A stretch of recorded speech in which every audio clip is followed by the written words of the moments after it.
Hey everyone, welcome back to our channel Tech is Our Passion, where we talk about technologies. And today we have a very special topic for you. Today we are talking to Gautam Kumar, a senior nutritionist and healthcare innovator from Idea Clinics, Institute of Diabetes, Endocrinology, and Adiposity Clinics. Gautam's journey began with food science and nutrition, and he will talk about diseases like diabetes, thyroid, and preventive care. Let's hear his journey and how tech is reshaping the way we look at health. Hi Gautam, thank you so much for joining us today. Hey Neha, hi. How are you? I'm good. So, Gautam, before we delve into the topic like your healthcare and AI, what actually is AI doing and everything, let's start. Tell us about your journey. How did you go from studying food science in the UK to becoming a nutritionist in India? Oh yeah. If I go back to my childhood, Neha, I quite remember my mom saying to me, because my mom is my first teacher, because she's Okay. also my English teacher as well. So she always said to me, "Roti, kapda, or makan." Hmm. These are the three fields that you don't ever need to go back. I mean, you don't need to see for anything. There won't be any negatives in it. Just go ahead, choose any of these three parts. You'll be better in that. So from that time, it just seeded in my mind. And then, whenever my mom is in kitchen, or whenever I used to go to kitchen, my interests were all about how does this happens? What is this food? How does this gets cooked? This is how it started in my mind. And then this started budding in my mind, and it made me follow my dreams. Wow. So I pursued my food sciences in UK because I was much more fascinated on how nutrition could be a better, powerful tool, not just for just treating, just treating any disease, but just for enhancing anyone's life. Hmm. When the science was strong there, I realized India had some unique challenges facing. Let's say, for example, diverse diets, cultural beliefs, and huge gap between knowledge and practice. So Okay. that's where I came back with a mission after studying my masters in UK to Okay. make some evidence-based nutrition accessible, practical, and cultural relevant. I can say about it. Oh. That's how my journey as a clinical nutrition started and public health advocate. I give a lot of interviews and like this. So that's how it began. So, but yes, that's the seed that I had made my child. Great. So I understand. I mean, India, it does have that nutrition part and the food thing. We are still looking into it and we are still enhancing. So we'll talk about the India and the food problem which we have later on. So, since you have worked with like people dealing with diabetes, thyroid, and weight issues, what are some common mistakes people make with their lifestyle or diet? Yeah, see, again, that's a great question because it's what needs to be addressed right now. See, anything. Let's say, for example, all or nothing thinking. Right. This is what I can. People either go extreme with fat diets, or they give up completely. They don't have any sustainable progress in lines in balance. I can say that because if they have that sustainability, I can definitely say that consistency itself will give the results. But Okay. people are mostly either they are motivated by their demigod. Let's say, for example, a celebrity or a sports player, and they want to do, and they see some ad here and there, and then they get activated by it, and they want to do something about it, and they don't have proper knowledge about it, whether they can do it or not. And they avoid the consistency. That's the main problem. And they don't understand the basics of stress, sleep. They just think that yes, losing weight or managing my lifestyle is just with diet and physical activity. There are a lot of things to it. Right. That's very truly said. I mean, I have seen examples where people get into the food coma because, they, as you said, they have that identity in their mind. Like, I want to look like this person, or if I start dieting like this person, maybe my health will get better, or like I will look like that person. And Exactly. sometimes in the future, they see themselves in hospitalized or like, not having a good health altogether. Totally Yeah. understand. So, do you think like people should be focusing more on like treating illness or like preventing it? Where do you think we need to Uh, change our mindset? Yeah, see, unfortunately, we are still very reactionary, I can say. Okay. Most people come to me after years of damage. Hmm. Already damage is done. But the truth is, wellness isn't just a cure, it's a culture, I can say. Okay. So the point is, we need to flip the mindset from what that shifts needs to state that, schools, workplaces, homes. Prevention isn't boring, it's powerful tool, I can say. See, whatever COVID has made us realize is prevention is better than Cure. cure. True. Exactly. See, social distancing, masks, hand sanitization. So these are preventive steps that we need to take care during COVID times. Exactly right. So it's all about preventive healthcare that everyone's mindset needs to be, and that's the place that they need to be. It's not about what medication. What always the question is. So what medication should I take? They never start with the questioning like, okay, so how do I avoid this medication? True. Unless and until we get into the conversation and say like, this is how you can avoid medications. But yes, some shift is happening. Yes, definitely there is a substantial amount of difference from the time of COVID that we saw. Yes, that shift is happening. I can say that. Truly, I agree with this. I mean, Yeah. so this is actually happening in India. It has happened with my friends and families as well. People, in some time taking the preventive measure or like preventing it from further worsening your health. Sometimes what they Mm. do is they don't even take the medicine which is required, right? When we talk about Obviously, yeah. like preventing it. And sometimes, okay, so this is like a recent example. You might have also heard about it. There was a kabaddi Right. player of India, right? He just got a bite from a little puppy, okay? And he Mhm. didn't took his rabies vaccination. And what Oh. ultimately happened was it was a fatal to his health and he's no more. That's the one of the cases. So like preventing is necessary, and yes, we are seeing more and more people coming out educating people and all those stuff, right? So very truly said. Okay, so let's come on to the topic of India and nutrition. We still are way far away, from urban to actually townships and to metro cities kind of thing. And, nutrition in India is still a luxury in many parts. What do you think we can do to bring preventive care and nutrition access to rural and semi urban areas? See, yeah. So exactly. So that's where a lot of difference is happening nowadays, and that is something I deeply care about. And nutrition education, especially, must be localized. Mm-hmm. It should be affordable and culturally adapted, I can say. So Okay. we need to empower some frontline workers. There are a lot of government schemes and all where they do all this Dwakra and all. There are a lot of schemes that happens with central government and localized governments. So they need to integrate nutrition into primary healthcare and also include some technology, smart technology. Nowadays we have like WhatsApp, voice messages, whatnot, like community radio, I can say, to break down this complex advice into everyday action. NGOs, private public partnerships, and these are the places that play a very crucial and big role. Ultimately, nutrition is not a luxury; it's a right to be precise. So everyone has that right to claim it, and bridging that gap is our collective responsibility. Well said. We are, I mean, I agree Yeah. with you, and I think we are somewhat moving into that direction. You might have heard the food farmer person, like who is an influencer who works on like letting you know what actually sugar content is Right. into one chips of packet, or like what a cake which you're eating, right? All Ah, these stuff. So that he tells, and now people in the school, children are preparing that chart and they are putting that chart whenever they are eating it, so they know how much of exactly. sugar they are consuming, so they know what actually they are doing. And it's a very good move which he has started, and that is label padega India. It means you read the And label and then buy the things, and that's where we are no, moving. exactly. And one more thing, Neha, I mean, like, it just sparked in my mind, instantly.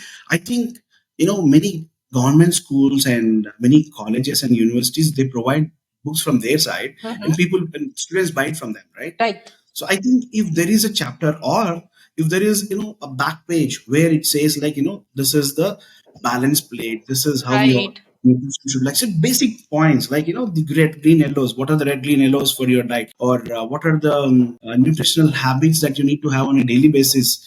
If that at least is printed and at the back of a book or a front of a book, that's the change that we can bring on to. Yeah. Agree, totally agree. I mean, this is a very good idea which you have given as well. You remember with the classmate books which we used to get, and there was a lot of prints which we used to have, some Exactly. like funny, and people Yeah. used to buy that, sometimes color that as well, and get to know about Yes. different things. So it's a very good way of doing an ad. Maybe we should start educating our children, their parents, and everyone from the scratch. And this is a very good Mhm. idea which we Totally. can do as Totally well. agree. Totally. Great. great idea. I hope our listeners, I mean, anyone of you can start Yes, doing yes. this.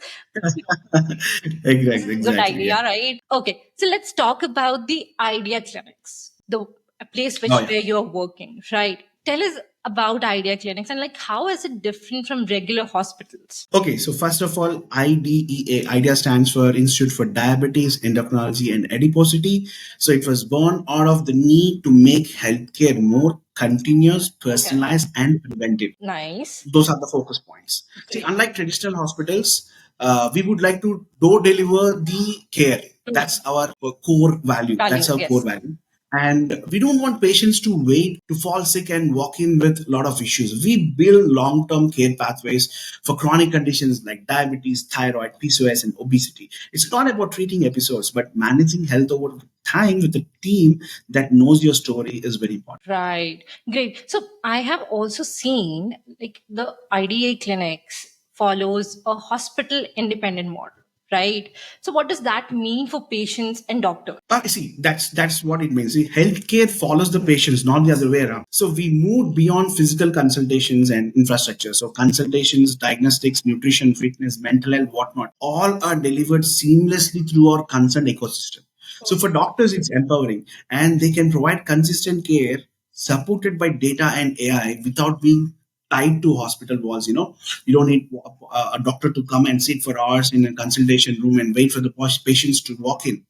As we said, we are into preventive sector. We would like to door deliver the care. So now, there are a lot of delivery apps that we have in and around. So who delivers foods to our home and wherever we are. In the similar way, we would like to door deliver that care. That's the Nice. So, I mean, what you're doing is you're somewhat eating a doctor's way of revenue, I would say, because that what happens when we visit a doctor, we sit there for hours, they give us exactly. prescriptions, we have to go that particular pharmacy or we have to go to that particular, checkup area only where you have to give your blood Yeah, and all that stuff. And they'll look at that report itself. They'll not accept any other thing. And that has exactly. been changed, but still a lot of things has been followed. So it's a very great initiative which IDA Clinics is doing right now. Very Yes, nice. yes, yeah. So I also heard, I have checked it. So you're using tech to predict health issues early. I have seen on your website, right? So you're using AI for it? Yes, yes, of course, yeah. See, we all know that AI helps us connect dots that humans often miss. So how does Like AI is helping you in spotting the problems like the high diabetes, thyroid before they get serious? Because un- people will not get to know until and unless they visit a doctor, they get checked right for these cases. So how yeah, is AI helping you out? yeah. So one thing, see, what we do is we go to hospital. Right. Patient gets the test done. Doctor says like this is the medication that you need to take. If doctor scribbles on it, the paper might be lost anyway. So it's all EHR right now, electronic health records. Along with that, when we just slap AI into it and then make sure that this gives us some trends into the analysis of the patient's glucose levels. For example, a diabetic patient, he might not remember how his sugars are like just a week ago, Right. sugars or post-lunch sugar levels. So they get embedded. See, whenever they check in their mobiles, or because nowadays we have a continuous glucose monitoring system attached to the shoulders of our body, it just gives instant readings like that, and we get everything in live. And then after 14 weeks, we get a complete analysis of what is a trend, what time the sugars fluctuated, whether the sugars became down in his sleep, whether it became better in his sleep, what are the things that made his life better. Let's say, for example, choosing this healthy options made his sugar levels better or not. We can have all those trends in. And how are the thyroid stimulating hormones fluctuations? For example, they do a TSH test last 2 months before, and after 3 months, every 3 months, they have to do this test, and then see that there's some dip in the thyroid levels, they have to reduce the dosage. So many people just depend upon whatever the doctors has given the course or the dosage a year ago. Okay. So there is a high chance of avoiding excess medications too. So Patient. why to use unnecessary medication? The whole point is, see, idea's core concept is to lessen the burden of medication and improve the quality and quantity of life. That's our mission statement as well. Right. Okay. So this all at one point, one place, just umbrella, just a single umbrella, all the data points can be under one single umbrella, and the patient doesn't need to carry anything in his hand. Previously, they used to carry this much of bundle of test reports with Yes. Yes. Doctor has to go everything through, how is was HbA1c, how is his cardio report, lipid report, cholesterol kaisa tha. These all things were, it's very difficult for the doctor. But doctor just need to click a small tab on his profile, and then his complete analysis comes in front of him, and it also says that, these are the missing points, and then this is what are the tests that needs to be done, and adding doctors experience and AI interpretations, that's the game shift. And our systems can flag early warning signs. Let's say, for example, medications. If a cardiologist might give you a couple of medications, an endocrinologist will give you a couple of medications, gynecologist will give you a couple of medications. So combine these together. Are there any double medications, or are there any excess medications that are there in your prescription, which is happening in endocrinologist prescription and both gynecologist prescription doesn't need. So point is, patient might end up taking double dosage. Right. So we can prevent that. Right. So that is what we have. So it flags off the red. It gives a red flag if there is another double dosage. So Someone with a borderline sugar today, Mhm. maybe for a risk score, that Mhm. actually lets the patient act before he becomes diabetic. Right. So it gives him score. What is his health score? So Okay. that gives a lot of hold on the patient's records, health records, and patient also can understand. Okay, last year my health score was 60. This year my health score got better and it's 75 right now. How do I make it 100? Right. Okay. So this is what we are practicing nowadays. Great. So, you have said like putting into an umbrella and digitalizing and things like that. Okay. So, my question, I think here are my two questions. First, is it safe? Second, is there any success story particularly that stands out and you can, tell us, like, how have you seen this new model actually help patients? I'll give you a very subtle example. There was this one patient who's around 20 years old, Okay. and he's autistic. Okay, Okay. you know how autistic kids get raised up, and their parents needs to give complete Yes. dedication of the to him. And to their surprise, if that person gets diabetes, it's like completely turnover. Again, it's like a very big sad story for them.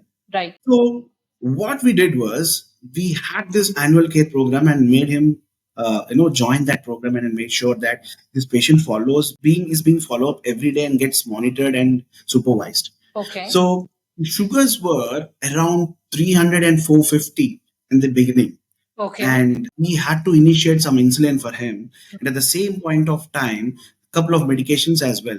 And Okay. their parents were like completely in turmoil. They were like completely shattered. I He understand. Maybe he is autistic, and on top of it, now he has got diabetes.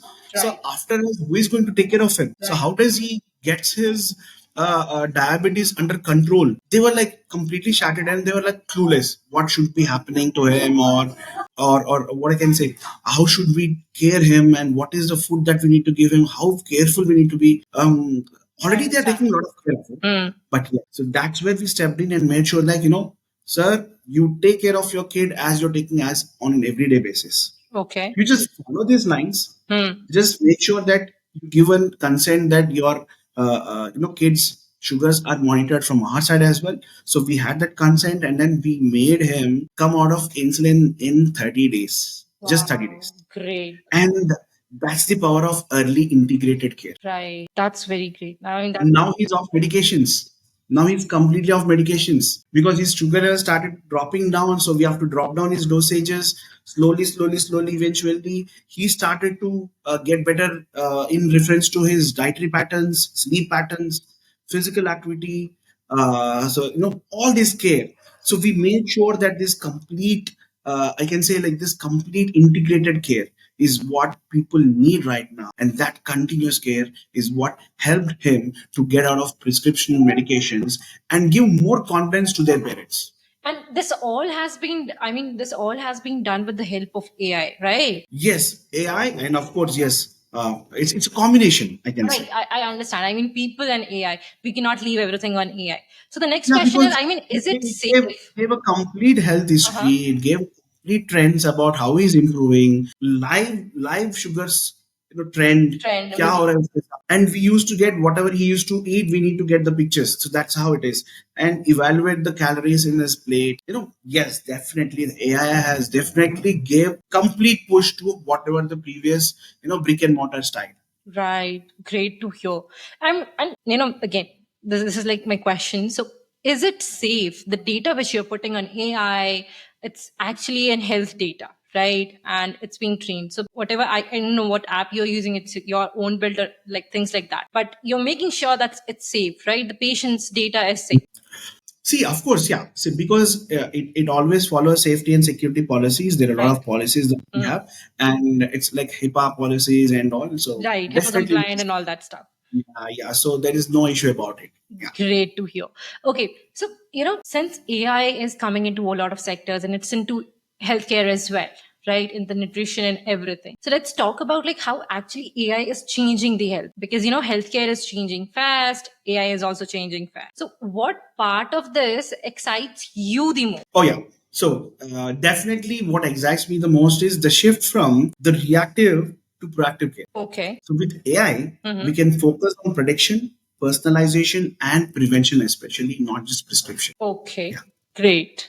So, this is like for you. And can you let us know, like, the healthcare is changing fast with AI? What part you see is changing the most with the help of AI? Yeah, I mean, yeah. So see, exactly the from reactive to proactive care, Processing. prevention, personalization, especially. True. One size doesn't fit everyone. So personalization and prediction, especially. There will be a lot of flags. This patient might get, for example, diabetic retinopathy. So we have that AI tool in place. So we scan of the patients, and then it predicts whether this patient is going to get retinopathy in future or not. Okay. So that gives a small red flag. Okay, his sugars are high, his BP is high, and the picture of eye is a little bit here and there.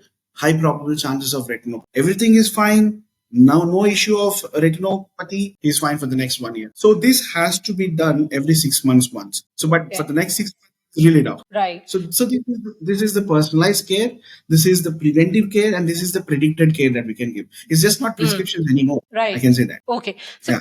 so when we talk about the preventive care, the personalization, right? I understand. I mean, people usually trust in human. Okay, when we are doing things like these, which is related to health, right? When we are reading reports or tracking the progress, people usually think that a human is the right person to decide. Now, Yeah. coming AI into the picture, how accurate is AI when it's reading these reports or tracking progress?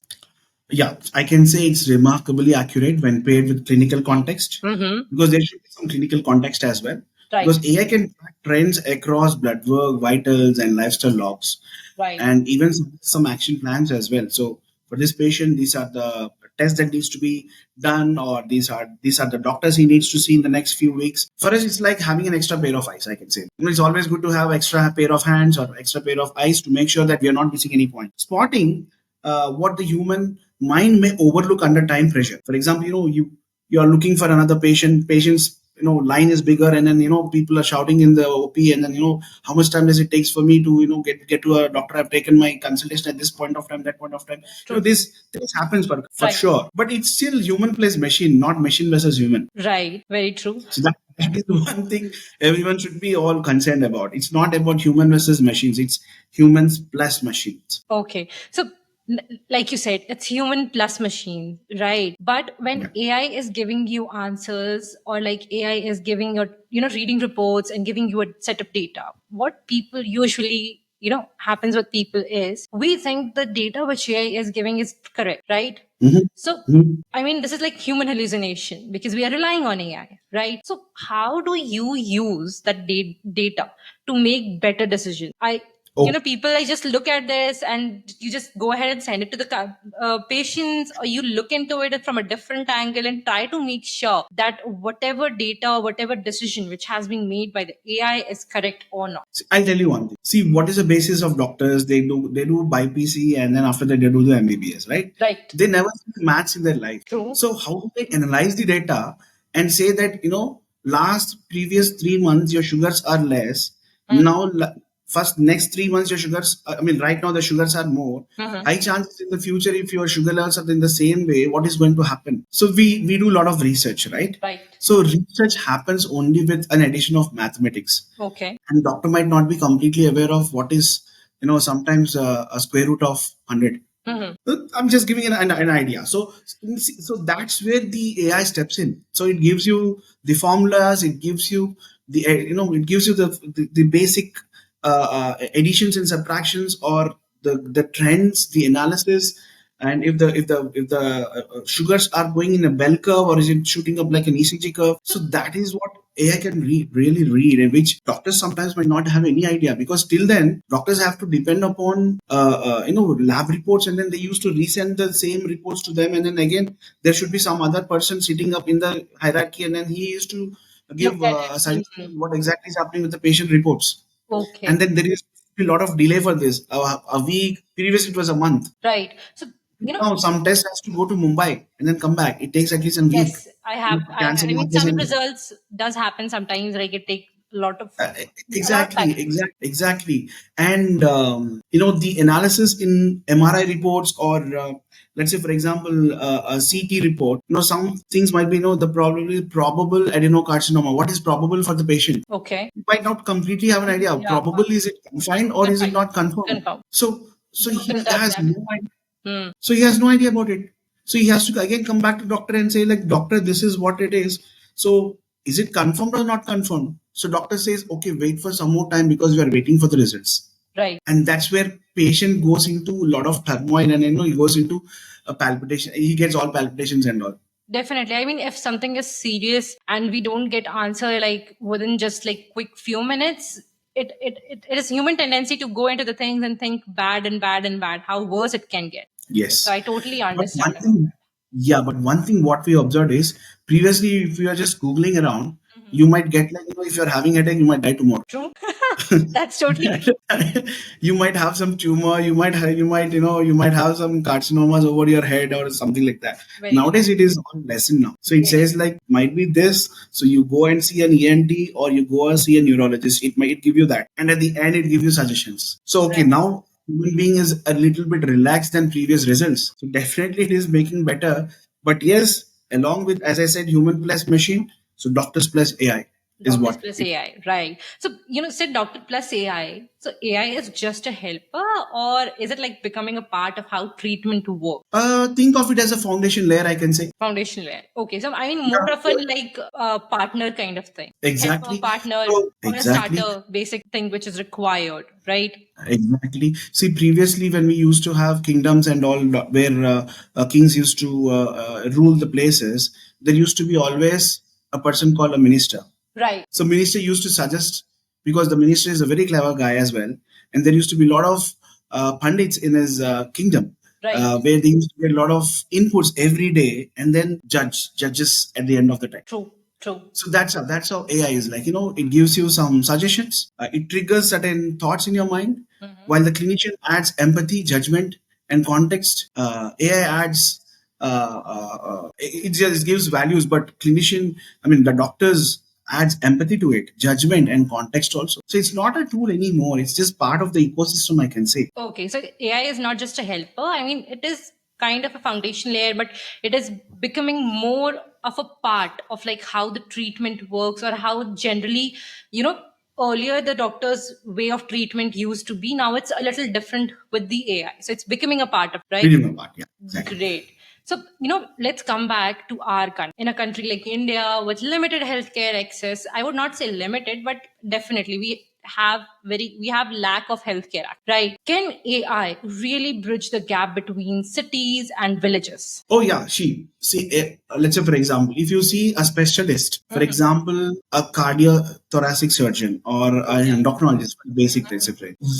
I mean, to be precise, yes, and it's a must where cities and villages, the gap should be bridged up, and we can scale expert care without needing experts everywhere. That's the point. Because as I said previously, a community worker in a village can use the tablet powered by AI to screen for diabetes, thyroid, or malnutrition. So some basic previous screening questions, and the doctor doesn't need to ask these questions. Okay, it Mhm. can be a screening. So after screening, there will be some analysis. Okay, this might where the patient might be hearing.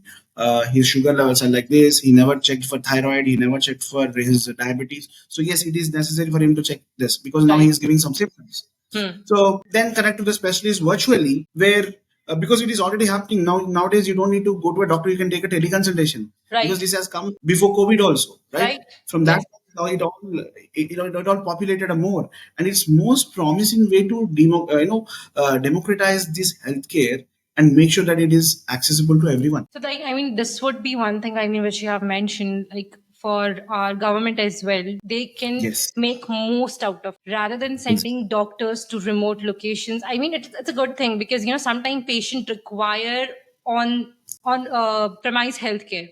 Okay, in Yes, case of certain surgeries or things like that. But where the prevention can be done in cases of like diabetes, thyroids, or PCOS, because many people don't know these terms in the villages, right? They are like, it's nothing. What is BB? Blood pressure is nothing. What is diabetes? It's nothing. I'll just not eat the rice and my blood sugar level will go normal. That's how their mindset is, no, right? they also the point is, Neha, what we observed is they think one size fits everyone. They come to us and say like, sir, for him you have given this medication, for me why didn't you give this medication? True. Sir, are you showing some partiality? He said, like, it's not about that.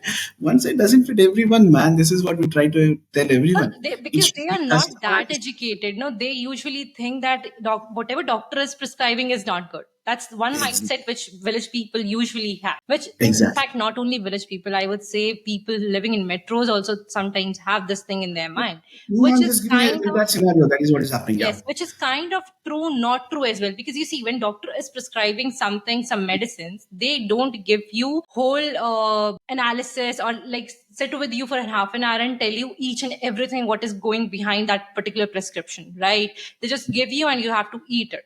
That's it. So that's how we have been here. But yeah, things are changing recently. People are focusing. AI is helping people who are living in people who are educated, right? People who can use AI, they are looking into it now. People are also educating their parents. It's helping villages people as well. Google is everywhere now, AI is everywhere as well. So we will see certain things, but let's see. I mean, this is a part of discussion for the future. We'll definitely Yes. have one more podcast where we'll be talking about these things, how we have came from that historic background and now we are into the AI futuristic healthcare kind of thing, right? So Yeah. let's, Agree. we are Totally. talking about the people's emotions in the future and everything. Some people still don't trust AI. It's me Yes. as well. Okay, I trust AI in certain, but when it comes to the healthcare, I always like take whatever AI is saying to me and ask the questions back to the doctor, right? So what would you say to a patient who are unsure? Like, those who think like AI is not trustworthy or those who think AI is very trustworthy, both in cases. Yes. Yes, we do definitely get these questions. So what we tell them, to be very basic explanation to them, is your doctor is not being replaced. That's first. Okay. They're just being added a couple of wings to their back. Okay. Okay. And AI doesn't take decisions for us. It That's makes our decisions little bit sharper, little bit faster, and of course safer as well. And right. it's like a Google Map. Google Map is not driving your car. Okay. You are driving your car, True. but it is giving you the directions to avoid the wrong turns, to take the lanes, to take the flyovers. So it is just giving you some suggestions to do this so that you can reach your destination. True, but you know what happens with sometimes is that with that example, people just blindly follow it. And we have cases like someone just jumped down from a bridge, which was like didn't got fully constructed. That happens sometime, or you just hit the dead end, right? Exactly. What would your uh, thing would be? I mean, what would you say to people who want to just trust blindly to the AI? There are people out there who thinks if I use chat GPT and I ask them what I should be eating, it'll be like 100% worthy. I just don't need to go to visit a doctor. To that people, what would you say? See, we all show them the results. We all show them the previous research data as well, and then this is what has happened. We give case studies. That's the Right. best we can do. Right. So case studies definitely help them, make them understand the real scenario in the real world, Mhm. and make sure that they're not being framed or they're not being fooled off.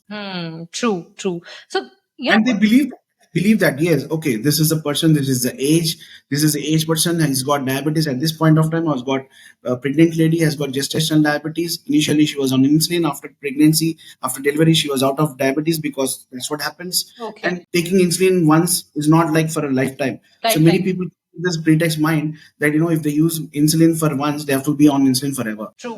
So we show them the results and case studies. Yeah. That's true. So, you show them the results and case studies. And right now, you have mentioned like you use AI for the data interpretation and everything.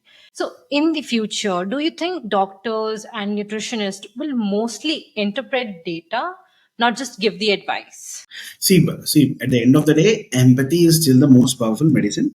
Yes, we are becoming interpreters of health data. Our job is evolve, right? So we translate numbers into actions, trends, treatments, and dashboards into decisions, I can say. Okay. So, It's exciting because it's a blend of science, technology, and whatnot. I mean, and some human connection as well, of course. See, when you're talking to a doctor virtually, he's still listening to you, right? It's not the robot that you're talking. right. I was going to ask this question. I mean, do you still think, I mean, this much in tech, people still have that human touch, the real conversation and care? Exactly. It's still there. See, it's just to enhance the connection and not to replace it. That's one thing that needs to be understood very clear. We make sure patients always have human to talk to. That's the reason, even though if they put pictures and meals, even though we put a message to them, we always call at the end of the day and say like, are you okay? Are you doing well? We saw your dip in your sugars. Are you okay? Are you taking your medications on time? So this is what makes them a little bit feel relaxed. Okay, there is someone to take care of Take me, care and of there is somebody talking to me, not the robot. No, the robots are still not there, but I believe they will be sometime. But still, that It's already human. there. It's already there. In Japan, there is already there. You know, you have a robot dog for you as a companion. You have a robot girlfriend as your companion. There are a lot But of things still, happening. I don't think that human touch is there. That human empathy is there. How the human brain works, the AI is still not there. I think it will be at some point of time in the coming future because the way it is evolving, definitely. I mean, AI sometimes feels scarier, but I'm damn sure AI will be there. But I think at that point of time when AI will think like human will think extra more because if human can be replaced, then there is nothing. I mean, we are left with nothing, right? See. So it's left to a person's integrity and his ethics, because a human being is a creator and a destroyer too. Right. Very well said. So it should be with the ethics of a person. It should be with his conscience, and it's his, what do you say? It's all the positive connection that a person tries to make always with the patients or with the human with another human being, Right. and But that's what. again, I mean, to contradict this, I would say, as you said, human is creator and destroyer as well, right? The AI can be the same. If they are thinking like humans, not every human is bad. And not every baby and, every kid turns out to be a monster in the future, right? It's just that their environment and everything makes them do that, right? AI is also learning. The way it's learning, what data we are feeding, how we are actually training it can be a problem for us and can be a savior for us, right? Yes, see, because AI also tells you where you're going wrong. That's true. I mean, sometimes it does, or sometimes it just don't, because it still has that hallucination problem and answering everything as in right until and unless you tell them, this is not something which I wanted.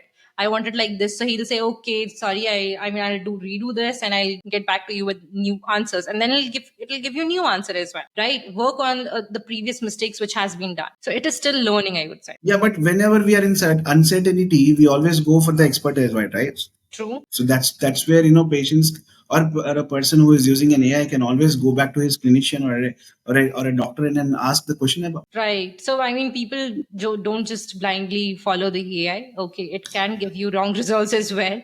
Okay. So, be healthy, be health conscious, go to a doctor, go to a nutritionist, or just get a help of a nutritionist or a doctor. That's it. Even if AI is giving you the answers, get it checked with Get someone. it checked. Yes. Get it checked with someone who has the experience and who can understand things, who can understand body better, right? Body better. Yeah. Okay, so globally, many countries don't have the access to basic nutrition or preventive, right? What role can India play in leading affordable tech-driven solutions for them? Okay. So see, everywhere all over the round, the globe, you see, I mean, all the topmost IT sectors, it's all Indians, right? So True. India has the opportunity to lead with frugal innovation. We know how to build smart solutions with limited resources as well, and our experience with mobile first healthcare and community outreach, and hybrid models can definitely serve as blueprint for global South nations. Great, well said. I mean, the way we use a UPI, the way we have given UPI to the world, we can also give the Exactly. healthcare things which we are using. And many people, usually foreigners, those who come to India, and when they see that we have these much accessible things, not just in terms of healthcare, in terms of groceries or quick deliveries and things like that, they are like surprised, right? Maybe it's time for us to give that to or share that with the world as well, right? Exactly. Very well said. For someone listening right now, right, to us, who wants to take control of their health, where should they start? Okay, this is a lovely question. I've always wanted to, stress at the end of every addressing of my talks, or health talks, or sessions like this. Start with one daily habit. Okay. Track what you eat, how you sleep, in anything, just one. For the first week, you track your sleep or your physical activities. Okay. Then your meal portions. Then the quality part, then the portions part, then the quantity part. This is how you step on the ladder. It's not like doing everything on a single day. Awareness is the gateway to transformation. And if you can afford, just one test, let's say for example, because nowadays India is the leading diabetes hub in the Right. world. The Yes. first thing where you need to start is this: get your HbA1c checked. It's a Check. 3 months average of your diabetes. Get your HbA1c. That's a test name. It's called glycosylated hemoglobin test. You just check it once. Okay. So people who just use that glucometer and just check those blood sugar levels, I mean, you should not be relying on that itself. As Gautam said, get your HbA1c checked. And if it's high, get a doctor's help.